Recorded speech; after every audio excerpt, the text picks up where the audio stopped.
Hello बच्चों, आज हम आपकी पाठ्य पुस्तक क्षितिज से पाठ 1 दो बैलों की कथा पढ़ेंगे, जिसके लेखक हैं मुंशी प्रेमचंद। मुंशी प्रेमचंद जी का असली नाम धनपत राय था। अब उन्हें नाम बदलने की ज़रूरत क्यों पड़ी? पहले वो धनपत राय नाम से ही लिखते थे, लेकिन क्योंकि वो अंग्रेज़ी शासन के खिलाफ लिखते थे, इसलिए अंग्रेज़ों ने उनके लेखन पर मतलब उनके लिखने पर बैन कर दिया था, रोक लगा दी थी। फिर वो लिखने लगे प्रेमचंद के नाम से।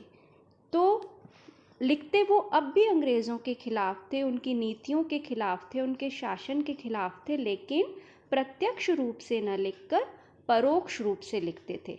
प्रत्यक्ष का मतलब होता है साफ साफ सामने, और परोक्ष मतलब किसी छुपा हुआ, मतलब वो संकेत के रूप में उन नीतियों का विरोध करते थे।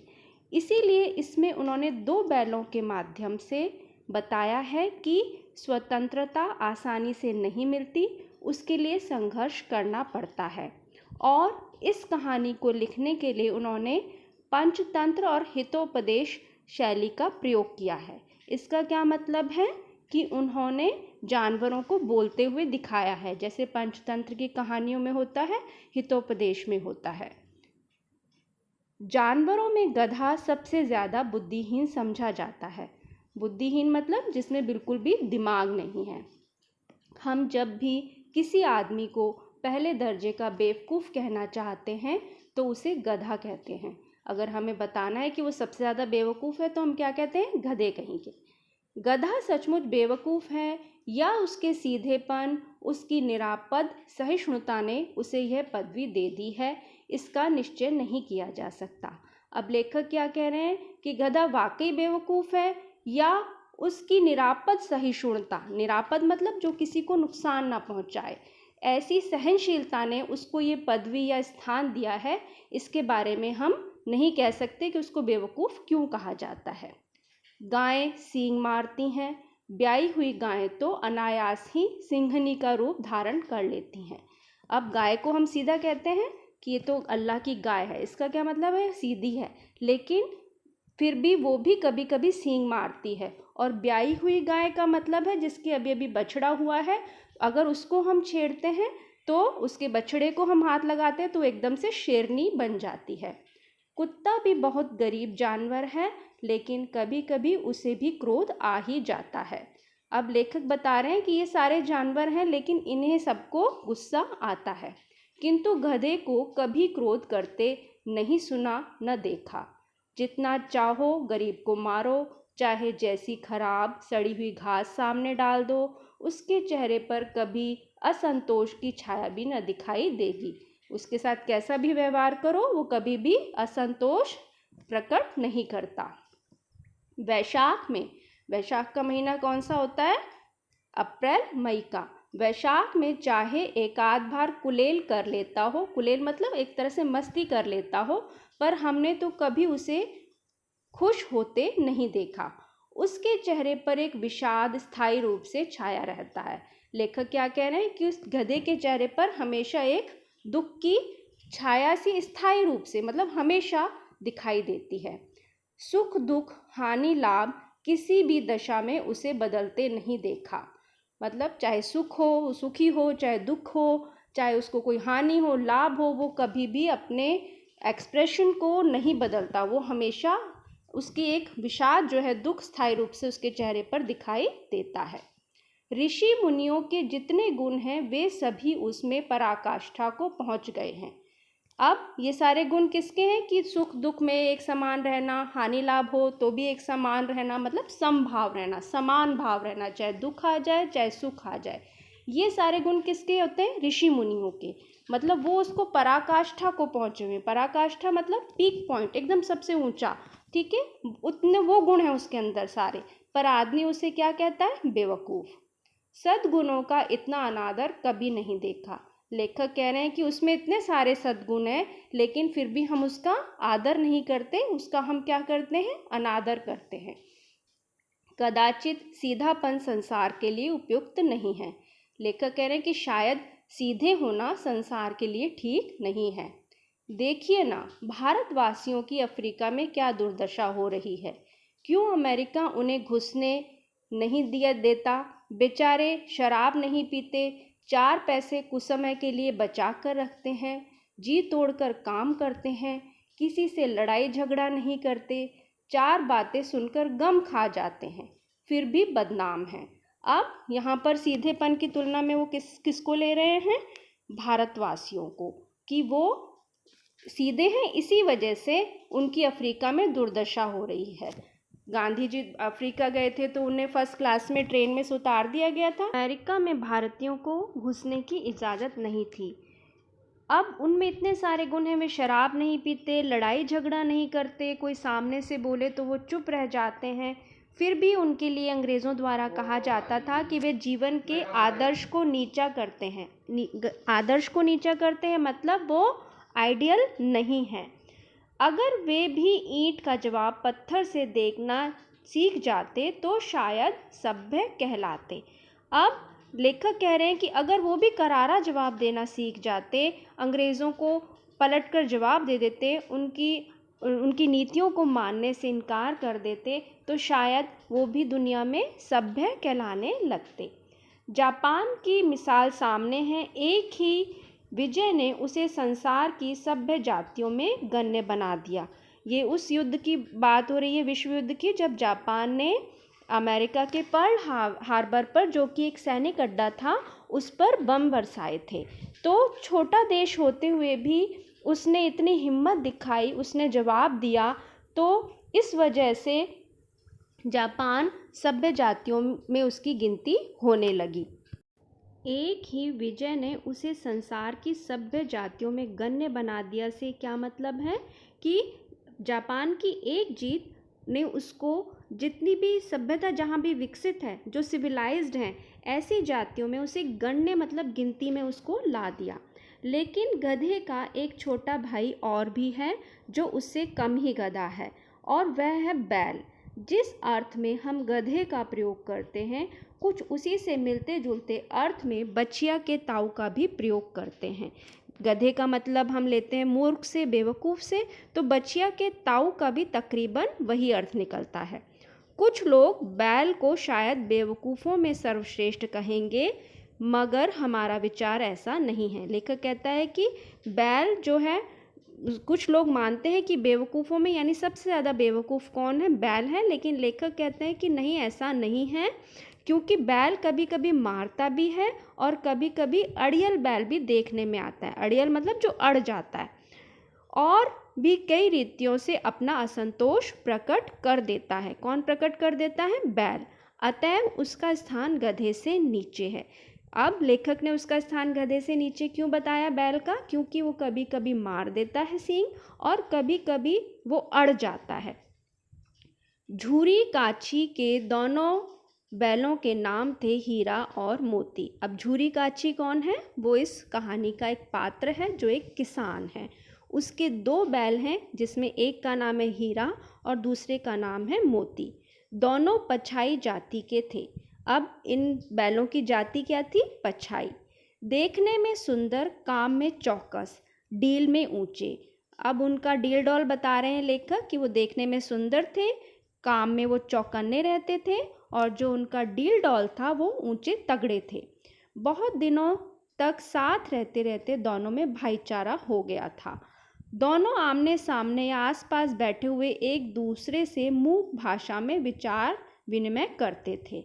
लेखक कह रहे हैं कि वो दोनों साथ रहते थे, इसलिए एक दूसरे से उनका भाईचारा हो गए थे, भाई जैसे हो गए थे, और वो आमने सामने बैठे हुए एक दूसरे से मूक भाषा मतलब सांकेतिक भाषा, चुपचाप इशारों में एक दूसरे से क्या करते थे? अपने विचारों का आदान प्रदान करते थे। एक दूसरे के मन की बात को कैसे समझ जाता था हम नहीं कह सकते। अवश्य ही उनमें कोई ऐसी गुप्त शक्ति थी जिससे जीवों में श्रेष्ठता का दावा करने वाला मनुष्य वंचित है। लेखक कह रहा है कि उनकी ज़बान नहीं थी, लेकिन वो एक दूसरे की भाषा को कैसे समझ जाते थे ये कहना मुश्किल है, लेकिन ऐसा लगता है जैसे उनके अंदर कोई ऐसी गुप्त शक्ति थी, कोई गुप्त ताकत थी। तो जो जीवों में श्रेष्ठ है, सारे जीवों में, सारे प्राणियों में किसको श्रेष्ठ माना जाता है? भगवान की संरचना में सबसे ज़्यादा श्रेष्ठ माना जाता है मनुष्य को, क्योंकि उसमें सबसे ज़्यादा दिमाग होता है। लेकिन यहाँ पर वो बिना बोले एक दूसरे की भाषा को समझ जाते थे। तो लेखक कह रहे हैं कि वो मनुष्य भी इस भावना से वंचित है कि बिना बोले दूसरे की भावनाओं को समझ जाए, जो उन बैलों में थी। दोनों एक दूसरे को चाटकर और सूंघकर अपना प्रेम प्रकट करते। कभी कभी दोनों सींग भी मिला लिया करते थे, विग्रह के नाते से नहीं, केवल विनोद के भाव से। मतलब विग्रह मतलब अलग होने या झगड़ने के नाते से नहीं, विनोद यानी मजाक के भाव से, आत्मीयता के भाव से। आत्मीयता मतलब अपनेपन से। जैसे दोस्तों में घनिष्ठता होते ही धौल धप्पा होने लगता है। मतलब जब दोस्तों में ज़्यादा अपनापन होता है, घनिष्ठता होती है, तो हम मौज मस्ती करते हैं, ठीक वैसे ही इसके बिना दोस्ती कुछ फुसफुसी, कुछ हल्की सी लगती है। लेखक कह रहे हैं कि ऐसी दोस्ती जिसमें मौज मस्ती ना हो, मजाक ना हो, तो वो उसमें ज़्यादा वो अच्छी नहीं लगती, और ऐसी दोस्ती पर ज़्यादा विश्वास भी नहीं किया जा सकता। जिस वक्त ये दोनों बैल या हल या गाड़ी में जोत दिया जाते और गर्दन हिला हिला कर चलते, उस वक्त हर एक की यही चेष्टा होती थी कि ज़्यादा से ज़्यादा बोझ मेरी ही गर्दन पर रहे। दिन भर के बाद दोपहर या संध्या को दोनों खुलते तो एक दूसरे को चाट चूट कर अपनी थकान मिटा लिया करते थे। दोनों क्या करते थे? दोनों की यही इच्छा रहती थी कि दूसरे बैल को हम ही बोझ ज़्यादा उठा लें, दूसरे को बोझ ज़्यादा ना उठाना पड़े। और जब वो शाम को थक जाते थे तो एक दूसरे को चाट कर अपनी थकान को कम कर लिया कर लेते थे। नाद में खली भूसा पड़ जाने के बाद दोनों साथ उठते, साथ नाद में मुंह डालते और साथ ही बैठते थे। नाद क्या होता है? दीवार से चौकी सी बना दिया जाता है, चौकोर खाना सा, और उसमें उनका जो भी खल और भूसा उनको खाने के लिए दिया जाता है वो डाल दिया जाता है। तो दोनों जब खाते थे तो एक साथ ही उस नाद में मुंह डालते थे और साथ ही बैठते थे। एक अगर खाने से मुंह हटा लेता था या रुक जाता था तो दूसरा भी अपना मुंह हटा लेता था। संयोग की बात, झूरी ने एक बार गोई को ससुराल भेज दिया। गोई मतलब इस जोड़ी को, इन बैलों की जोड़ी को अपनी ससुराल भेज दिया। दोनों बैलों को क्या मालूम कि वे क्यों भेजे जा रहे हैं। समझे मालिक ने हमें बेच दिया। अब उन दोनों बैलों को नहीं पता था कि उन्हें कहाँ भेजा जा रहा है। उन्हें लगा कि हमें हमारे मालिक ने किसी और को बेच दिया है। अपना यूं जाना उन्हें अच्छा लगा या बुरा कोई नहीं जानता, पर झूरी के साले गया को घर तक गोई ले जाने में दांतों पसीना आ गया। अब इसमें एक और पात्र कौन आया है? गया नाम का। एक झूरी, उसके दो बैल हीरा और मोती, और अब एक नया पात्र, उसका साला, झूरी का साला जिसका नाम है गया। तो उसको, इस जोड़ी को अपने गांव तक ले जाने में दांतों पसीना आ गया। मतलब उसको बहुत मेहनत लगी। वो पीछे से उनको हाँकता था तो दोनों दाएं बाएं भागने लगते। पगैया पकड़कर आगे से खींचता तो दोनों पीछे को जोर लगाते। उनके पैरों में पड़ी रस्सियों को वो खींचता पकड़कर, तो वो दोनों पीछे की ओर जोर लगाते थे। मारता तो दोनों सींग नीचे करके हुंकारते। अगर ईश्वर ने उन्हें वाणी दी होती, मतलब लेखक कह रहा है कि अगर वो बोल सकते तो वो झूरी से पूछते, तुम हम गरीबों को क्यों निकाल रहे हो? हमने तो तुम्हारी सेवा करने में कोई कसर नहीं उठा रखी। मतलब हम पूरी मन से तुम्हारी सेवा करते थे। अगर इतनी मेहनत से काम न चलता था तो और काम ले लेते। हमें तो तुम्हारी चाकरी में मर जाना कबूल था। हमने कभी दाने चारे की शिकायत नहीं की। तुमने जो कुछ खिलाया वह सिर झुकाकर खा लिया। फिर तुमने हमें इस जालिम के हाथों क्यों बेच दिया? मतलब वो अगर बोल सकते तो क्या क्या बोलते कि हमसे और मेहनत करवा लेते, हमें तुम्हारी चाकरी में, तुम्हारी सेवा में ये तक कबूल था कि हम मर जाएं। लेकिन हमने तुमसे कभी दाने चारे की भी शिकायत नहीं की, लेकिन तुमने हमें इस जालिम व्यक्ति को क्यों बेच दिया? संध्या समय दोनों बैल अपने नए स्थान पर पहुँचे। दिन भर के भूखे थे, लेकिन फिर भी जब नाद ने मुंह लगाया तो दोनों ने उसमें मुंह न डाला। मतलब उन्होंने कुछ भी नहीं खाया। दिल भारी हो रहा था। दिल भारी हो रहा था मतलब जैसे हमारा मन उदास हो जाता है जब हम हमें कोई परेशानी होती है तो इसी तरह से उनका भी दिल भारी हो रहा था। जिसे उन्होंने अपना घर समझ रखा था वह आज उनसे छूट गया था। यह नया घर, नया गांव, नए आदमी उन्हें बेगानों से लगते थे। उन्हें सब कुछ बेगाने लग रहे थे, कोई भी उन्हें अपना नहीं लग रहा था। दोनों ने अपनी मूक भाषा में सलाह की, एक दूसरे को कनखियों से देखा और लेट गए। मूक भाषा में सलाह की मतलब चुपचाप कुछ तय किया और दोनों ने एक दूसरे को तिरछी नज़रों से देखा। जब गांव में सोता पड़ गया, मतलब जब सारा गांव सो गया, तो दोनों ने जोर मारकर पगहे तुड़ा डाले और घर की तरफ चले। जो उनके पैरों में रस्सियां बंधी थी उनको तोड़ डाला। पगहे इतने मजबूत थे कि अनुमान न हो सकता था कि कोई बैल उन्हें तोड़ सकेगा। वो इतनी मजबूत रस्सियों से बंधे हुए थे कि लेखक कहते हैं कि कोई सोच नहीं सकता, अनुमान नहीं लगा सकता कि उन्हें तोड़ा जा सकता है। लेकिन इन दोनों में दूनी शक्ति आ गई थी, दुगनी शक्ति आ गई थी। एक एक झटके से रस्सियां टूट गईं। झूरी प्रातःकाल सोकर उठा तो देखा कि दोनों बैल चरनी पर खड़े थे। मतलब जब वो उठा सुबह तो उसने देखा कि चारे की जगह वो दोनों बैल खड़े हुए हैं और दोनों की गर्दनों में आधा आधा गराम लटक रहा था। घुटने तक पांव कीचड़ से भरे हैं और दोनों की आंखों में विद्रोह में स्नेह झलक रहा है। विद्रोह में स्नेह मतलब अंदर से उनको गुस्सा भी था कि हम तुमसे इतना प्यार करते हैं और तुमने हमें भेज दिया, लेकिन साथ में क्या था, उस अपने मालिक के प्रति स्नेह या प्यार भी था। झूरी बैलों को देखकर स्नेह से गदगद हो गया, वो भी प्यार से भर गया, खुश हो गया और उनको उसने दौड़कर गले लगा लिया और प्यार किया। घर और गांव के लड़के जमा हो गए और तालियां बजा बजा कर उनका स्वागत करने लगे। यह घटना देख करके, यह बात सुन करके जो गांव के लोग थे वो इकट्ठे हो गए और उन्होंने तालियां बजाकर उनका स्वागत किया। लेखक लिखते हैं कि गांव के इतिहास में यह घटना अभूतपूर्व न होने पर भी महत्वपूर्ण थी। अभूतपूर्व का मतलब क्या है, जो पहले कभी ना हुआ हो। मतलब ऐसी घटना पहले भी हुई हैं कि जानवरों का अपने मालिक के प्रति और मालिक का अपने जानवरों के प्रति प्रेम देखा गया है। तो ये घटना अभूतपूर्व तो नहीं थी कि मतलब ऐसा पहले नहीं हुआ है और ना ही होगा, ऐसा कब नहीं था, लेकिन फिर भी ये घटना बहुत ज़्यादा महत्वपूर्ण थी। बाल सभा ने निश्चय किया कि दोनों पशु वीरों को अभिनंदन पत्र देना चाहिए। जो बच्चे थे गांव के, उन्होंने सोचा कि इन दोनों जो पशु हैं, जो जानवर हैं, जो हीरा मोती हैं, इनका हम अभिनंदन पत्र, मतलब जो आपको जैसे सर्टिफिकेट मिलता है एप्रिसिएशन का, वो दिया जाएगा। कोई अपने घर से रोटियां लाया, कोई गुड़, कोई चोकर और कोई भूसी।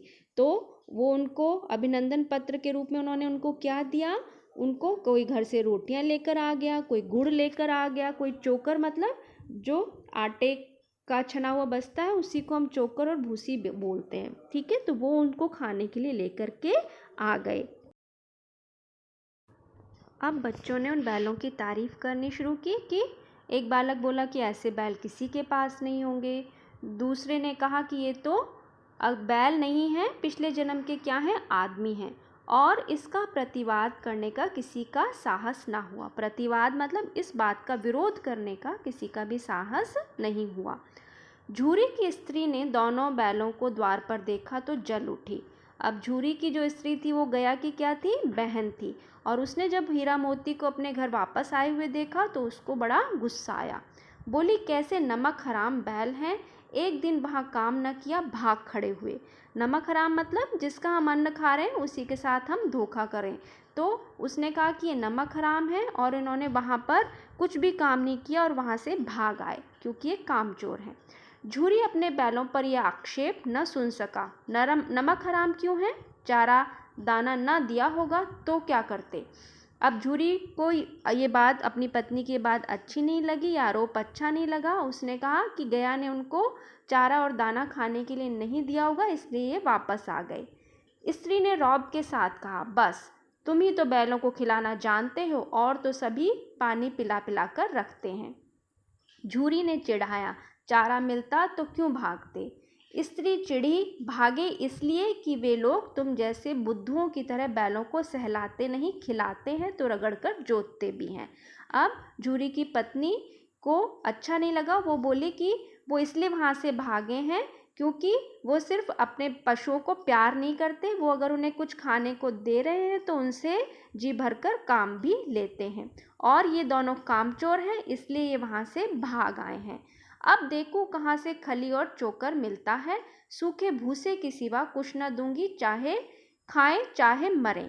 अब उसकी पत्नी को गुस्सा आ रहा था, उसने कहा कि अब मैं इनको सिर्फ सूखा भूसा खाने के लिए दूंगी, इनके में खल नहीं मिलाऊंगी। अब खल क्या होती है? खल की वजह से उनका जो चारा होता है, जो भूसा होता है खाने का पशुओं का, वो थोड़ा सा चिकना हो जाता है, तो उसको उन्हें खाने में और निगलने में आसानी रहती है। लेकिन सूखे भूसे को खाने में वो ना तो स्वाद होता है उसमें, और ना ही वो उसको खाने में भी पशुओं को दिक्कत आती है। वही हुआ मतलब अब उसकी पत्नी उनको खाली सूखा भूसा ही खाने को देती थी। मजूर को कड़ी ताकीद कर दी गई कि बैलों को खाली सूखा भूसा दिया जाए। ताकीद मतलब उसको अच्छे से चेतावनी दे दी गई मजदूर को, जो उनको खली और भूसा देता था, खाने को देता था उसको, कि इन्हें सिर्फ सूखा भूसा ही खाने को देना है। बैलों ने नान में मुंह डाला तो फीका फीका, ना कोई चिकनाहट ना कोई रस। क्या खाएं, क्योंकि वो सूखा भूसा था, उसमें कोई चिकनाई नहीं थी, उसमें कोई रस नहीं था, वो उन्हें फीका फीका लग रहा था। आशा भरी आंखों से द्वार की ओर ताकने लगे, और वो आशा से देखने लगे कि शायद हमारा मालिक हमारे लिए खाना ले आए। अब इस अंक में हमने मुख्य रूप से क्या क्या पढ़ा? सबसे पहले तो उन्होंने जो गधे को ऋषि मुनियों से तुलना की है, उसके अंदर वो सारे गुण बताए हैं जो ऋषि मुनियों में होते हैं। मतलब सुख दुख लाभ हानि में वो समभाव रहते हैं, समान भाव रहते हैं, विरोध नहीं करते। वहीं दूसरी ओर उन्होंने उनकी तुलना, सीधेपन की तुलना किससे कर दी है? भारतीयों से। और भारतीयों को सीधा बताया है कि वो चुपचाप अंग्रेज़ों के अत्याचारों को सहन कर रहे हैं और उसका विरोध नहीं कर रहे हैं, उसके बावजूद वो सभ्य नहीं कहला रहे।